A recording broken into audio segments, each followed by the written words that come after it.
And these protests in the United States have come as a propaganda gift for Chinese diplomats. Wolf warriors who've been working overtime on social media, they seem to be delighted in watching the unrest unfold. They're trying to exploit it by acting as spokespersons of the American protesters. They think the heat is off China, so let us prove them wrong once again. Starting with the quintessential wolf warrior, the one and only Mr. Zhao Lijian. He's playing on Trump's words. He says, why does America label rioters in Hong Kong as heroes? But when it comes to their own country, protesters are called thugs. Why the double standards, he asks.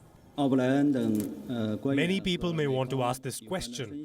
Why does the United States refer to those Hong Kong independents and black-clad rioters as heroes and fighters, but label its people protesting against racial discrimination as thugs? Why do the US have so many problems with the restrained and civilized way of law enforcement by the Hong Kong police, but have no problem at all with threatening to shoot at and mobilizing the National Guard against domestic protesters? This double standard of behaving is so typical of the United States. The reasons behind this are worth reflecting on and staying vigilant. A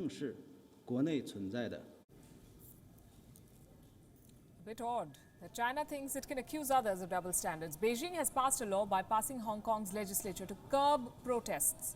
Activists in Hong Kong have disappeared fighting for democracy, but China wants to share the pain of protesters thousands of miles away in the US. It is quick to judge, but slow to correct itself. These actions beg the same question: why the double standards?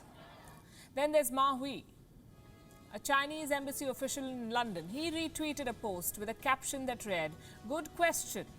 The question was, and I quote, "China never killed protesters, attacked journalists, or deployed the military. The US has done all of this. Who is authoritarian?" To him, I will only say this. Watch every report of this show starting from January and you'll be surprised at the answer. And then there's Zha Liyu, the Chinese Consul General to Kolkata. He retweeted a CGTN post that read, "Black lives matter and human rights should be guaranteed." They should be, indeed. Human rights of Americans, human rights of Hong Kongers, and human rights of the jailed Uyghurs in Xinjiang in China.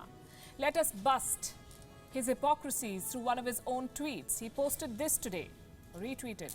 What's going on in Hong Kong is not so-called democracy, but violence, which poses a risk to the national security. Again, the same question, why the double standards? And lastly, Hua Chunying, a Chinese Foreign Ministry spokesperson, shared a tweet by the US State Department. She tried mocking America with the last words of George Floyd, "I can't breathe." Well, guess what? Neither can the rest of the world. They're finding it tough to breathe with the virus that the Chinese regime has given us.